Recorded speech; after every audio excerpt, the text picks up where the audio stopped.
What's going on, everybody? Welcome to another episode of the Liberty Lounge. I'm here with the founder of Liberty Networking, Mr. Jimmy Sorrells. How are we doing, Jimmy? I'm doing great. Good. And we're excited to have our special guest on here, Mr. Joe Sallé, and we're excited to have him and hear his story. Jimmy, just before we get there, talk to us a little bit about this podcast, what the purpose of it is, and really what we're here to do. Yeah, well, the first purpose is to promote members of Liberty Networking and their business, learn about their entrepreneurial journey and how you can relate and help each other. And then, of course, we want to talk about Liberty Networking as well. Awesome. Joe, tell us a little bit about your story, your background, and kind of how you got here. Oh, man. So I grew up in construction.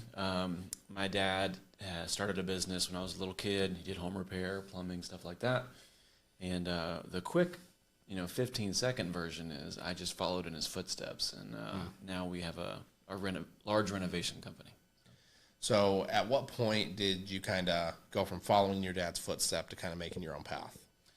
So I tried to get out of construction. I went to college. I got a business administration degree, and I knew confidently that with that degree, I would get hired into a six-figure management position at some place. I was wrong. And so I was like, well, I sold life insurance. I sold cars. I tried all kinds of things. And I called my daddy and said, hey, can I have my job back? Because this isn't working until I figure out what I want to do when I grow up. And I had a bad attitude about it for a little while. And then I decided, you know what? There's opportunity here. I'm going to take advantage of it. I'm going to do the absolute best I can with this while I'm here. And so I started doing some things like answering the phone and showing up on time. That was the two things that I heard. Everybody says contractors, and then what? They don't answer their phone and they don't show up on time. Or at all. Yeah, or at all.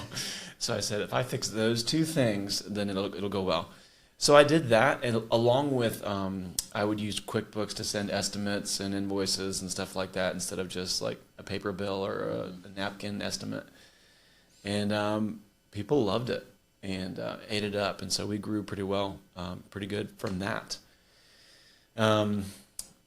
That was going well, and I decided in 2015 to take over officially and change the name of the company and turn it into a renovation company. So now we do interior renovations, residential and commercial. Anything inside. Kitchens, bathrooms. Yep. Okay. Our favorite is the entire home. The entire home. Yeah, nice. Of course. I love it. Talk to us a little bit about, maybe getting started on the journey. A lot of people who are listening here, they're at different stages in their journey, and not everybody is in a owner-operator position. Some people are maybe a professional salesperson, more of an entrepreneur, and others are in an owner position. If you're talking to them, they're getting started on their journey. What's maybe something you experienced on your journey that, whether it was a struggle, big mistake, breakthrough, something where you felt like you kind of had a light bulb moment that maybe could apply to anybody listening to this? Goodness, which one do I pick? All of them. I think that one thing I'm learning now is that it's never not. This sounds discouraging at first, but it's never getting better.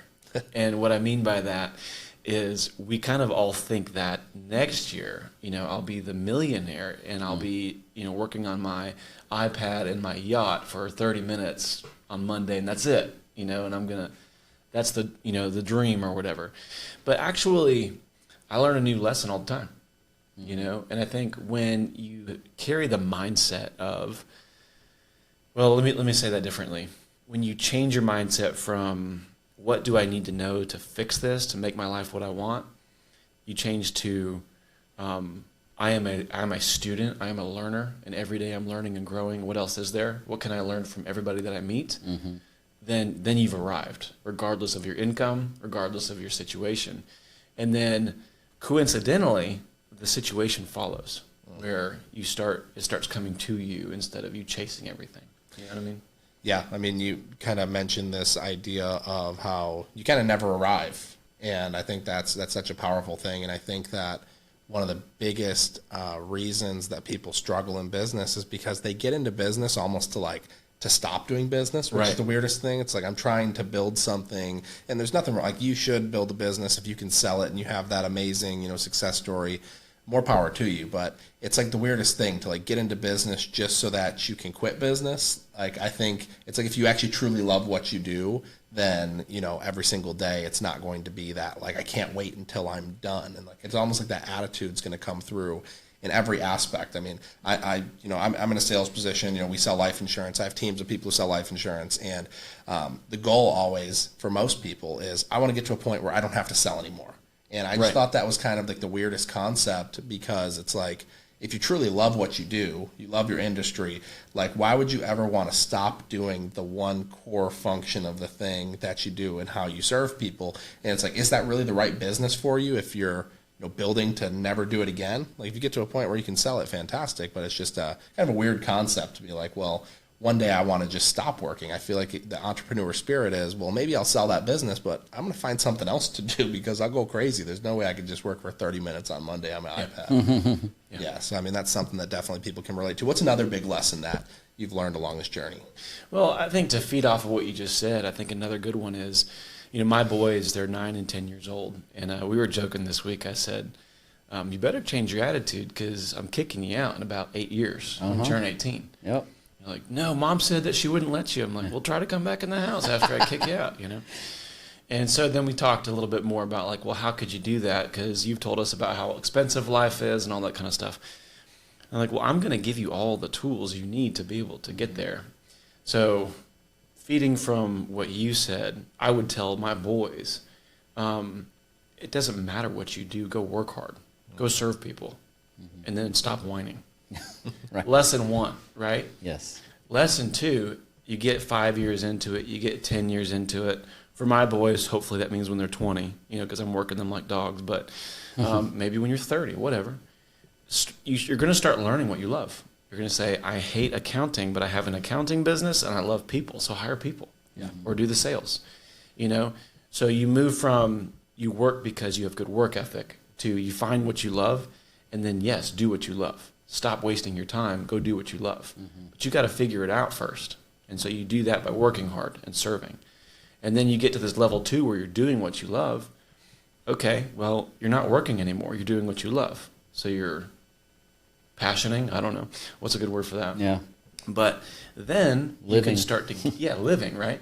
Then you get to that point where you can start delegating. And you can say, I like this part. I want to do this every day. But I don't like this, and this. So those people can. It sounds like you're saying you may have to work hard at something that you don't enjoy for a while as a vehicle to figure out what you want to do, and then, you know. Yeah, but it's not one or the other. You Right. know, it's a process. Sure. For sure. So you said you have 2 boys, so you're a family man. How does a business entrepreneur like yourself find harmony with your family life and you know, doing things with your kids? Well, I think that it's a tiered priority thing. It's a hierarchy. So I'm a Christian, and I believe that we are all spiritual as the foundation. So, you know, I would teach my children, my family, to start with that, right? So we all know as Christians, have your quiet time or read your Bible, pray, or meditate, or whatever it is that you do. And that seems like a thing to do to add to your peace, right? But I would say it is completely wrong. We work backwards. We say, when I get enough money, then I'll have a better job and pay for my stuff, and my wife will be happier, which means my kids will be happier, and then I can start working out, and then I'll be happy, and then I'll read my Bible and pray. And it is the exact opposite. Sure. Just do the opposite. Get up and read your Bible. Read one verse. Pray for 5 minutes. It's not going to kill you. Start somewhere. Start somewhere, and then eat right, and then start working out. You don't even have to go to the gym. Just do 5 push-ups, like whatever it is. Build slowly, and then be the family man, right? But what does family man mean? It doesn't mean staying home all day. That is not what it means. My kids do not need me staying home all day. That's not a dream. So it's a waste of time. You don't aspire to be a stay-at-home dad? I have been a stay-at-home dad for a period of a few years. Okay. But no, it's not my aspiration. Yes. But they need something. What do they need? And if I'm being diligent, I know what that is. And my youngest son wants to work beside me. He likes quality time, and he likes doing things with his hands. My other son, he just wants to snuggle. And he'll probably be the 18-year-old dude that's trying to snuggle with his dad, you know? And I'm like, dude, that's weird, but that's okay.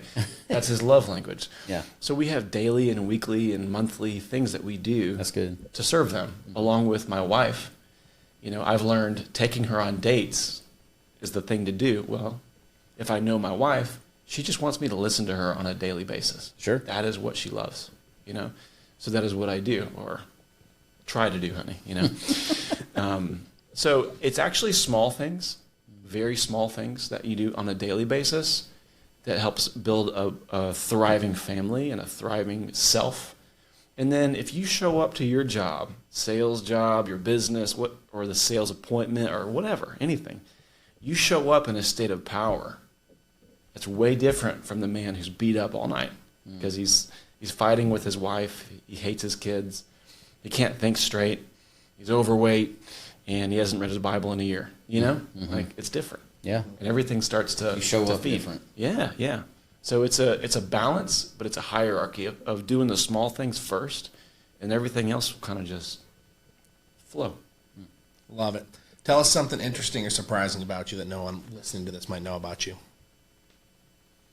Oh, I know. That just hit me as soon as you asked me that. I'm a total hippie.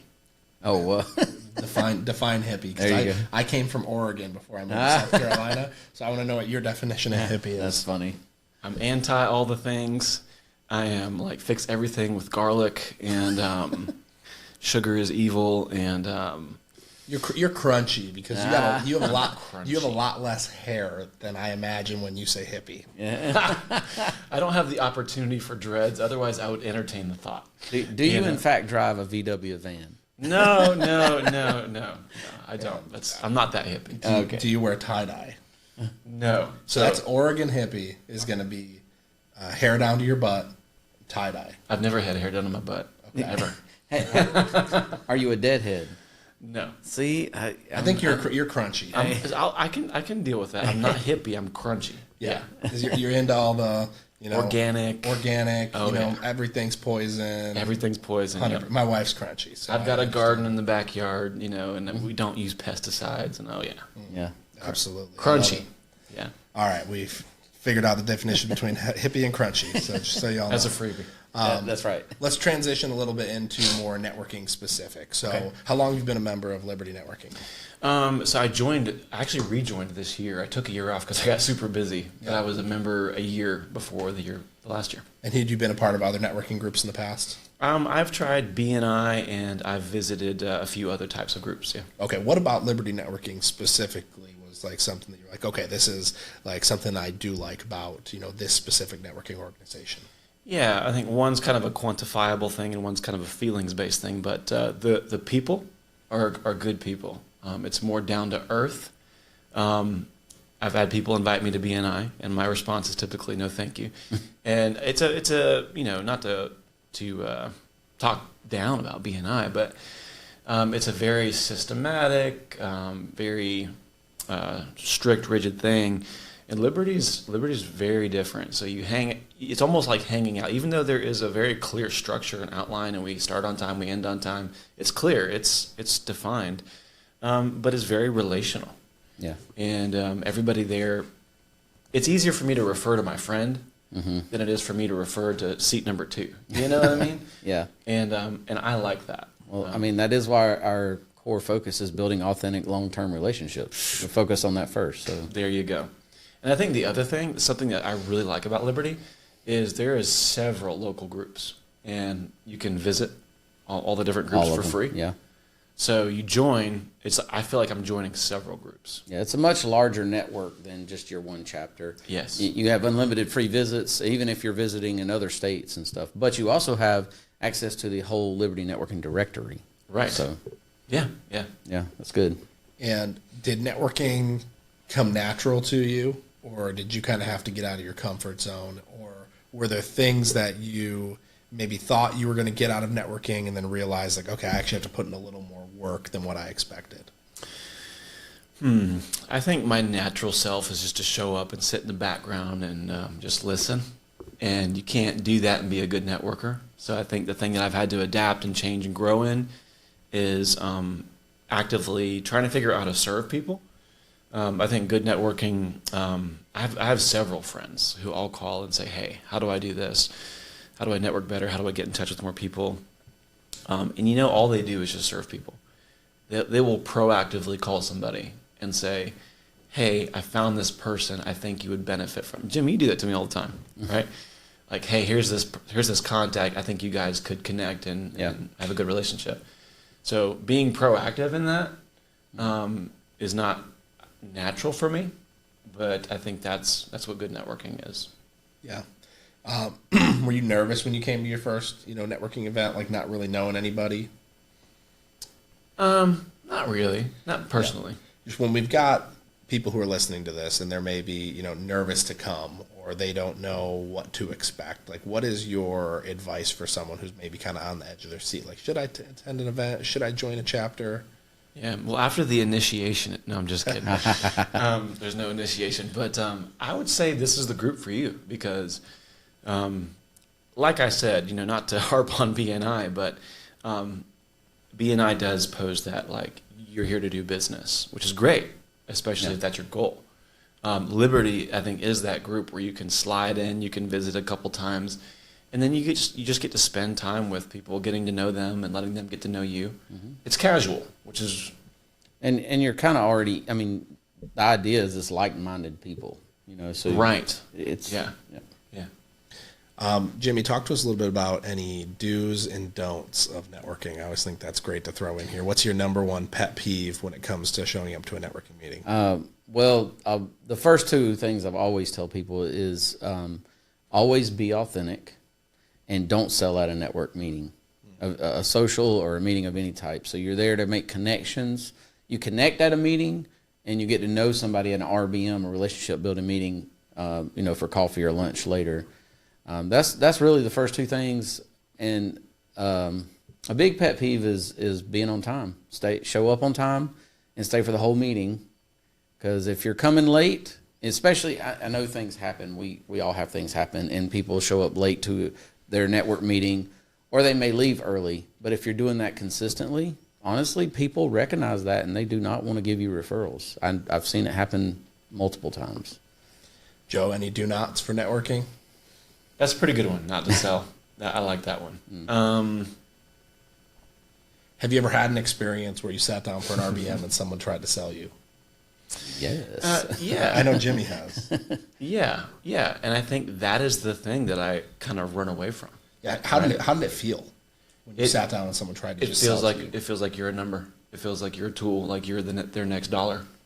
I've had leadership come to me. This person, they're saying they're not getting any referrals, and I'm like, well, what do you think it is? And they're like, well, they're very salesy. It's like they book an appointment and they sit down with you, and their goal is to get you to buy their goods or services, and that doesn't get you very far. If you come in with no expectations other than I want to get to know you, what's your kids' names? Do you like pets? What are your hobbies? You build on that relationship. You build a relationship, the business will come. I think a lot of people struggle with that. I think, absolutely. A lot of us are return on investment mindset. I spent $400, Joe. How am I going to get my investment out unless you buy my pack of energy drink? Like, I don't know what it is, but it's like, I think a lot of people have that. And they're like, well, I've sat down at 6 RBMs and nobody's bought from me. ROI for networking. I think return on involvement. That was the one. Yeah, that was a big one we heard the other day. That was the mic drop moment. I love that. Return on involvement instead of return on investment. Yes. That's but I think it kind of is investment. Because I think people see dollars, and it's easy to hold dollars and count them or see them in your bank account. But how do you measure involvement? Mm-hmm. How do you measure impact? Return on impact. That's good too. That's one. Be where your feet are. That's one way. Yeah. And I think if you're focusing on impact and involvement, and I don't like to talk of like feeding the universe because I believe in God, Sure. But I do believe that in the Bible it says that you reap what you sow. So you want to reap everybody serving you and buying from you, but you don't want to go do that. At first you start with sowing the seed. You start with feeding people and helping them and serving them, and let me help get a lead for you. And if you come into networking as a taker and not a giver, you are not going to get very far. Yeah. You're not. You're just not. I don't care if you got the best product and service in the world. And I also think that like you can't look at the fellow members of your networking chapter as customers. Like they're your referral partners. Like if one of them happens to need the services that you have, great. But like first and foremost, I'm not looking at everybody around the room as, oh, this is somebody that I could sell life insurance to. I'm looking at this is somebody I could build a relationship to that could refer me to somebody that I could sell life insurance to. That's so good. That's yeah. It's not realistic to think you're going to do business with everybody, but a chapter, when you build those relationships, they're the marketing arm for your business and you're for theirs. Right. Yeah. So on average, everyone in that chapter is going to know about 300 people. Yeah. So. I think one thing that I struggled with the first time around when I did networking was when a former business, I owned a marketing agency. The marketing agency, I can help everybody. Sure. So I really struggled with the looking around the room and not being like, how could I not try to make each and every one of you my customers, because you all fit inside of my market here. So I think that's really hard, and just the genuine relationships I think is the most important thing. That's good. I like that. Absolutely. And, you know, and a little bit in contradiction to what we're saying, we should be authentic. We should serve others first. But I think one of the do's is always pitch. Like, not try to sell somebody at the networking meeting. But they got to know what you do. But they got to know what you do. Sure. And that's part of the goal, is the repetition, right? So I am Joe. I own this company. I do renovations. And the goal is that when you go talk to, you know, Bob over there, he says, I'm really looking for somebody to have a renovation done on my home. It should be a trigger word in your mind at that point. Like, I know Joe who does renovations. That's a very good point. I'll also add, when you're in a network group, if you say, I can help anybody, you get nobody, because you're not being specific. So in your situation, you can do, 20 different things in a home, right? Oh, yeah. So you can say, I'm Joe and I do renovations at every meeting, but you could pick something specific to talk about different. Write down 20 different things. One day you talk about bathrooms, you talk about kitchens, you talk about floors, drywall, whatever, and it helps trigger people's mind of like, oh, I know somebody who needs that. When I asked for a specific, I had a whole list of restaurants when I was only working with restaurants for merchant services. And one day I was like, hey, does anybody know Mike that owns Jamaican Meyery? And they're like, yeah, I do. And they connected me to me. He's been my customer for over 3 years. But it was because I was very specific. Yeah, yeah. I've done that recently. I'm trying to network with designers and architects right now. Good. Because they're really great partners. Okay. And so I've just posted on Facebook, and I've asked the group for those connections. And those have been awesome. That's good. I've had so many meetings with people like that. Yeah. Yeah. I love it. Well, just to kind of land the plane here, tell us a little bit more about how others can connect with you, what they can connect with you for, because obviously you do a little bit more than just the renovation business. So, what are maybe some connections that you're looking for, across the upstate, people you want to connect with, and how they can connect with you? I'll say a couple things. So one, my company, Salle Custom Contracting, what we're looking for is homeowners or business owners who need a new space. So large renovations, switching everything around, adding, taking away bedrooms, finishing basements, those types of things. So if you're a designer or an architect, I'd love to network with you. We work really well and really help the process for them, so they don't have to play project manager, because that's what most designers and architects do. So I would love to meet with those types of people.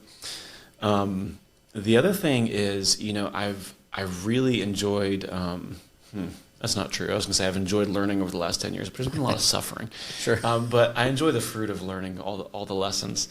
And I really like helping other people. So one of the things I'm looking at doing this year, and more so next year, but I'm starting this year, is just coaching. Whether it's business coaching, helping you pass $1 million or in revenue, or life coaching type stuff. I've got boys, and I think they're top notch, and I'd love to help dads raise boys, or husbands be better husbands be better husbands. There you go. Yeah, and I need a speech therapist. No, I'm just if there's somebody out there that just needs help, I just love that. Love helping people. So what are you hoping to offer with your coaching services? I'm still refining that. There's a few things. So as far as business, I am certified to implement the Empire operating system. Okay.